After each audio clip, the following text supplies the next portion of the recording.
Et si je vous disais que mourir pendant 5 minutes m'a appris les 7 devoirs sacrés que chaque être humain doit accomplir sur Terre?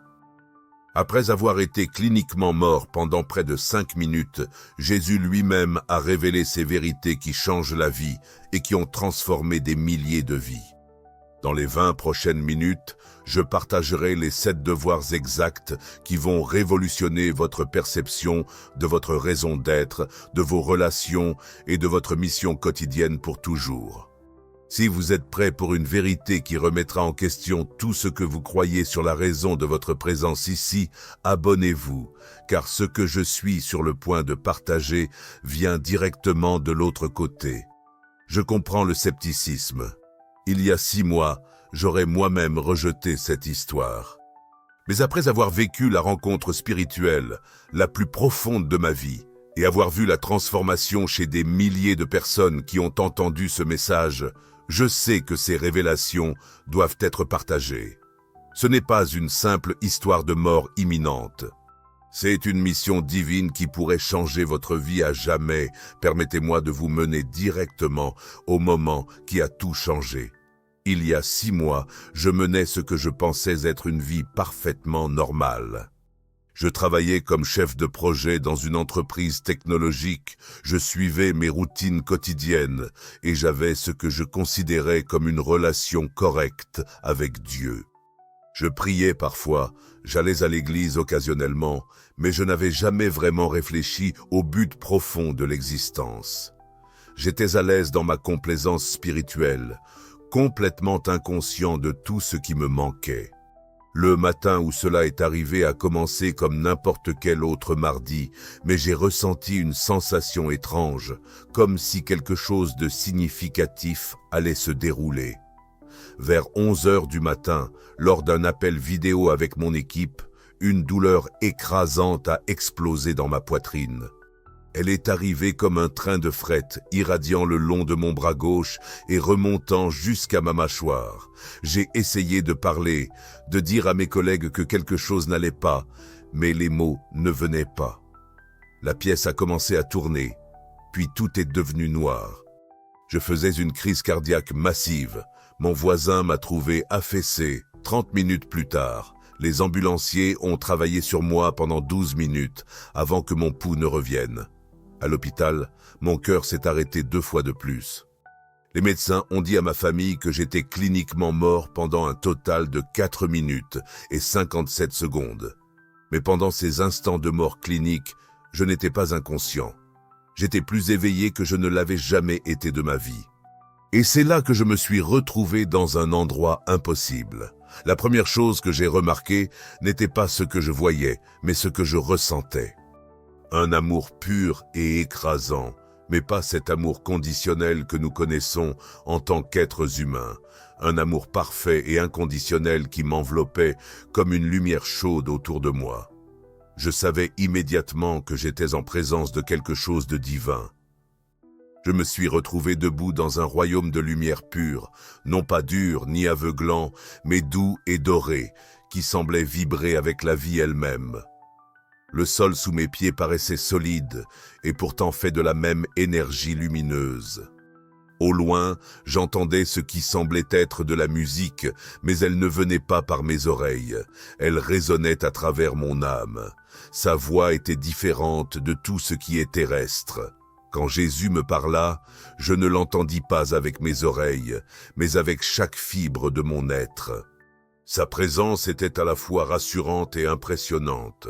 Je pouvais sentir sa sagesse infinie, sa compassion sans limite et son profond souci pour l'humanité. « Mon enfant », dit-il, et ces 2 mots contenaient plus d'amour que je n'en avais jamais connu. « Tu es ici pour une raison.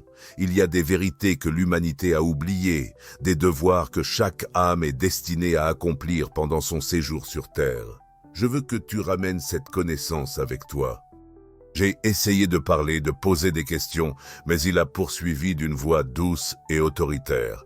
« Écoute attentivement, car ces 7 devoirs ne sont pas des suggestions, ce sont des responsabilités sacrées que chaque personne doit comprendre et embrasser pour accomplir son dessein divin. Alors qu'il révélait le premier devoir, je sentis la vérité de celui-ci résonner dans tout mon être. Le premier devoir est de reconnaître l'étincelle divine qui réside en chaque personne que tu rencontres. Chaque âme que tu rencontres est un être sacré, créé dans l'amour, portant un fragment de la lumière divine. Tu dois voir au-delà de leur lutte terrestre, de leurs erreurs, de leurs douleurs, et reconnaître la présence sacrée qui est en eux. Lorsque tu vois vraiment le divin chez les autres, tu honores à la fois eux et moi.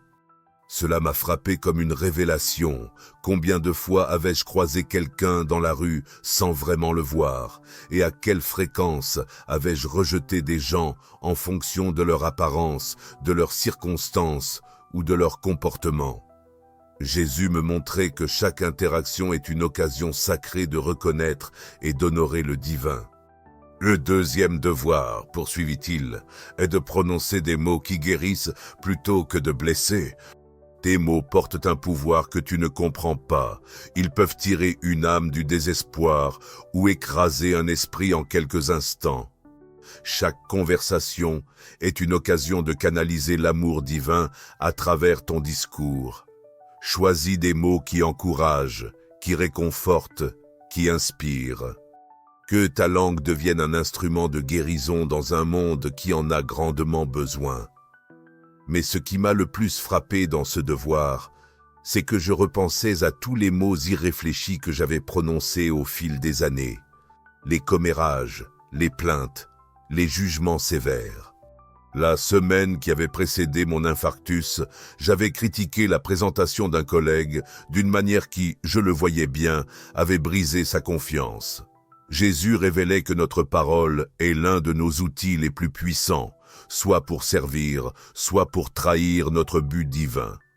Le troisième devoir est de pardonner, non pas parce que les autres le méritent, mais parce que ton âme en a besoin pour grandir.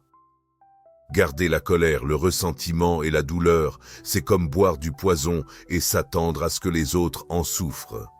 Le pardon ne consiste pas à excuser les comportements nuisibles. Il s'agit de libérer ton esprit pour aimer plus pleinement. Lorsque tu pardonnes, tu t'alignes avec la miséricorde divine. Ce qui m'a le plus frappé, c'est la manière dont j'avais porté rancune à mon frère pendant 3 ans à cause d'un différend familial. À ce moment-là, je pouvais sentir le poids de ce ressentiment comme un fardeau physique.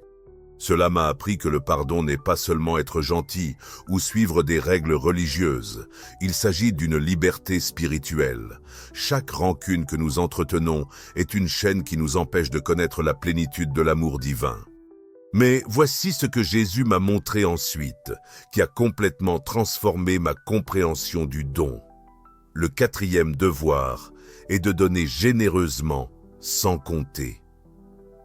Cela ne signifie pas seulement donner de l'argent, bien que la générosité financière soit importante lorsque tu en as les moyens. Donne ton temps, ton attention, tes compétences, ta compassion. Donne sans attendre de retour, de reconnaissance ou de récompense. Quand tu donnes librement, tu participes au flux divin d'abondance qui soutient toute la création. Voici ce qui m'a sauté aux yeux à propos de ce devoir. Je me suis rendu compte que je calculais chaque acte de bonté, attendant une réciprocité, et je devenais rancunier lorsque les gens ne rendaient pas l'appareil.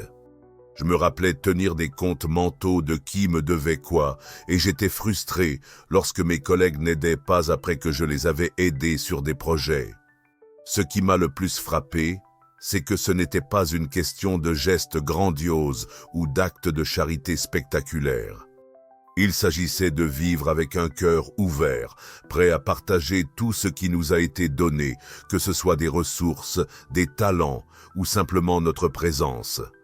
Le cinquième devoir est de rechercher la vérité avec courage, même lorsque cela remet en cause vos convictions confortables. Ne vous contentez pas de réponses faciles ou d'opinions populaires. Priez pour la sagesse, étudiez avec un esprit ouvert et soyez prêts à dépasser les limites de votre compréhension actuelle. La vérité n'est pas toujours confortable, mais elle est toujours libératrice. Mais voici ce que je n'attendais pas à propos de la quête de la vérité. Cela a complètement bouleversé mes présomptions confortables sur la foi elle-même. Je me suis rendu compte à quel point j'avais évité les questions spirituelles difficiles, préférant la sécurité d'une croyance superficielle à la vulnérabilité d'une recherche plus profonde. Je pensais aux fois où j'avais rejeté des discussions théologiques qui remettaient en question ma vision du monde, ou évité des livres qui pourraient élargir ma compréhension de la nature de Dieu. Cela m'a mis au défi, car j'ai réalisé à quel point je m'étais contenté d'une médiocrité spirituelle, plutôt que de me pousser à grandir et à comprendre plus profondément. Le 6e devoir est de protéger les innocents et de défendre ceux qui ne peuvent pas se défendre eux-mêmes. Cela inclut les enfants, les personnes âgées, les pauvres, les opprimés et toute la création qui souffre de la négligence humaine. Vous êtes appelés à être un gardien des plus vulnérables, une voix pour les sans-voix. Lorsque vous vous levez pour ceux qui sont sans pouvoir, vous êtes mes mains et mes pieds dans le monde. Maintenant, voici ce qui m'a frappé, comme un coup de foudre à propos de ce devoir. Je me suis souvenu d'un moment précis, seulement quelques mois avant mon infarctus, où j'ai vu un manager au travail réprimander une jeune stagiaire jusqu'à ce qu'elle soit presque en larmes. Je suis resté assis dans cette réunion, ne disant rien, privilégiant mon propre confort plutôt que sa protection. Je pensais à l'ancien combattant sans domicile fixe que je croise chaque jour en allant au travail, et je m'inventais des excuses pour ne pas lui accorder quelques minutes pour parler avec lui ou comprendre son histoire. Je ressentais profondément le poids de cette responsabilité. Combien de fois avais-je été témoin d'injustice et étais-je resté silencieux? Combien de fois avais-je choisi le confort plutôt que le courage lorsque quelqu'un avait besoin de protection ou de plaidoyer? Alors qu'il se préparait à révéler le 7e devoir, l'atmosphère autour de nous s'est intensifiée. La lumière devint plus brillante, plus dorée, et je sentais que ce ultime devoir contenait quelque chose d'extraordinaire. Le 7e devoir est différent, il contient tous les autres, dit Jésus, la voix remplie d'un amour profond. Ton but ultime est de te souvenir et d'aider les autres à se souvenir que chaque âme est en chemin du retour vers moi. Tu n'es pas séparé du divin, tu n'es pas abandonné et tu n'es pas sans valeur. Tu es un enfant bien-aimé qui suit son chemin pour rentrer chez lui.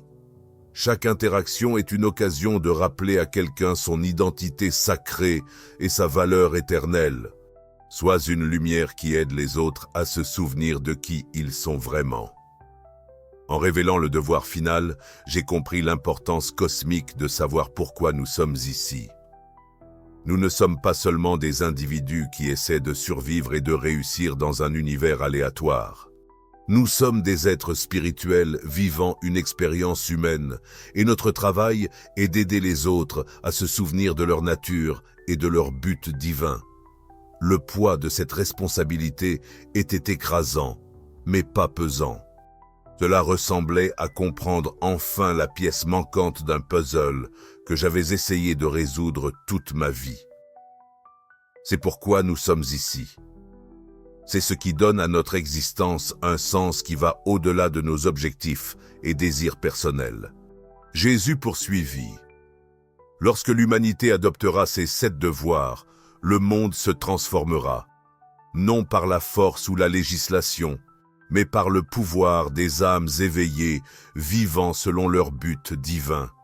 Chaque personne qui s'engage envers ces devoirs devient un catalyseur de guérison dans le monde. Je pouvais alors le voir, une vision de la terre remplie de personnes qui voyaient le divin en chacun, qui prononçaient des paroles guérisseuses, qui pardonnaient librement, qui donnaient généreusement, qui recherchaient la vérité avec courage, qui protégeaient les innocents et qui aidaient les autres à se souvenir de leur identité sacrée. Des larmes coulaient sur mon visage alors que j'assistais à cette transformation, à couper le souffle, un monde renouvelé non par les gouvernements ou les institutions, mais par des individus qui choisissent de vivre selon leur appel le plus élevé. Alors que je sentais mon corps me revenir, Jésus parla une dernière fois. Le choix t'appartient toujours. Le libre arbitre est sacré. Mais sache que chaque jour passé sur terre est une occasion d'accomplir ses devoirs et de participer au plan divin de l'amour. La transition vers la conscience physique fut brutale. Un moment, j'étais en parfaite paix et en clarté, entouré d'un amour divin, et l'instant d'après, j'étouffais dans un lit d'hôpital, entouré de machines qui émettaient des bips et de visages inquiets. Les médecins étaient émerveillés. Le docteur Martinez, mon cardiologue, a regardé mes scanners cérébraux et a dit quelque chose que je n'oublierai jamais. En 30 ans de cardiologie, je n'ai jamais vu quelqu'un se rétablir comme ça. Ta fonction cardiaque est parfaite et l'activité de mon cerveau montre des motifs que je ne peux expliquer. Il m'a dit plus tard que, compte tenu de la gravité de mon infarctus et de la durée pendant laquelle j'ai été sans pouls, il s'attendait à des dommages cérébraux importants. Mais chaque test s'est révélé normal. En fait, mieux que la normale. Ma fonction cardiaque s'était complètement rétablie d'elle-même et mes capacités cognitives étaient plus affûtées qu'avant. Mais le changement le plus spectaculaire n'était pas physique. Tout ce que je pensais savoir de la vie avait changé. Je ne pouvais plus regarder une autre personne sans voir l'étincelle divine que Jésus m'avait montrée. Je ne pouvais pas parler sans me demander si mes mots guériraient ou blesseraient. Les 7 devoirs n'étaient pas de simples instructions que j'avais reçues, ils étaient devenus une partie intégrante de mon être même. Les premières semaines qui ont suivi mon retour furent accablantes. Comment intégrer une expérience de révélation divine dans le quotidien ordinaire? Comment expliquer à ta famille et à tes amis que tu as reçu une connaissance sacrée qui pourrait transformer le monde? Certaines personnes pensaient que je souffrais d'hallucinations causées par un manque d'oxygène. D'autres étaient inspirés et voulaient en entendre plus. Mais lorsque j'ai commencé à vivre selon les 7 devoirs, j'ai vu leur pouvoir. Mes relations se sont approfondies. Les conflits qui persistaient depuis des années se sont résolus lorsque je les ai abordés avec le pardon et une perspective divine. Cette rancune envers mon frère s'est complètement dissipée lorsque j'ai appelé et que j'ai assumé ma part dans notre désaccord. Des occasions de servir et de donner se sont ouvertes partout où je regardais.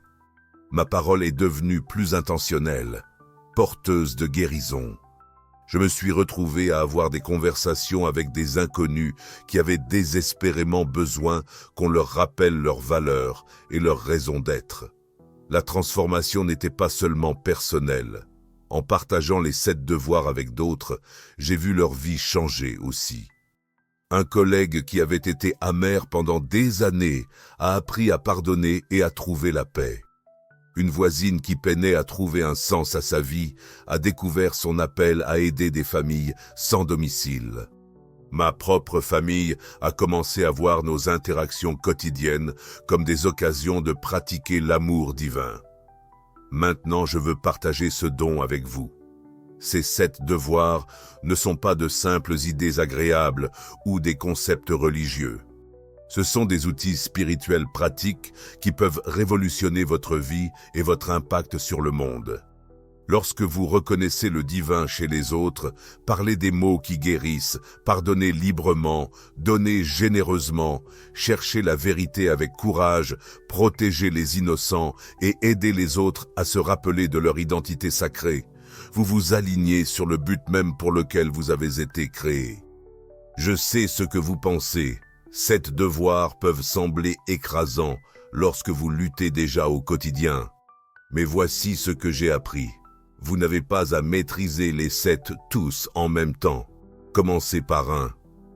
Peut-être commencez par regarder vraiment les personnes que vous rencontrez aujourd'hui, en cherchant l'étincelle divine chez chacun. Ou peut-être concentrez-vous sur votre parole, en vous demandant, avant de parler, si vos mots guériront ou blesseront. La beauté de ces devoirs, c'est qu'ils se renforcent mutuellement. Lorsque vous voyez vraiment le divin chez les autres, parler des mots qui guérissent devient naturel. Lorsque vous pratiquez le pardon, donner généreusement devient plus facile. Chaque devoir renforce votre capacité à appliquer les autres. Lequel de ces devoirs résonne le plus avec votre âme en ce moment? Prenez un moment pour écouter votre cœur. Peut-être y en a-t-il un qui vous appelle, un sur lequel vous savez que vous devez vous concentrer en cette saison de votre vie. Il ne s'agit pas seulement d'informations à méditer, c'est une invitation divine à transformer votre vie et à participer à la guérison du monde. Si ces 7 devoirs sacrés ont touché votre cœur comme ils ont touché le mien, abonnez-vous dès maintenant pour recevoir des réflexions hebdomadaires sur la mise en œuvre de ces vérités divines, ainsi que des révélations exclusives. Jésus continue de les partager avec moi. Appuyez sur l'icône de la cloche et rejoignez notre communauté de plus de 50 000 âmes engagées à vivre leur destin divin. Ces 7 devoirs ont radicalement changé ma vie. Ils peuvent aussi changer la vôtre. La question n'est pas de savoir s'ils fonctionnent. J'en ai vu la puissance de mes propres yeux. La vraie question est de savoir si vous êtes prêt à embrasser la responsabilité sacrée d'être pleinement vivant dans votre vocation divine. Comment allez-vous mettre ces devoirs en pratique dans votre vie quotidienne? J'aimerais entendre vos réflexions et vos expériences dans les commentaires ci-dessous. Souvenez-vous, chaque âme que vous rencontrerez aujourd'hui attend que quelqu'un reconnaisse sa nature divine et l'aide à se souvenir de qui elle est vraiment. Votre parcours vers l'accomplissement de vos devoirs sacrés commence dès votre prochaine interaction. Faites en sorte qu'elle compte.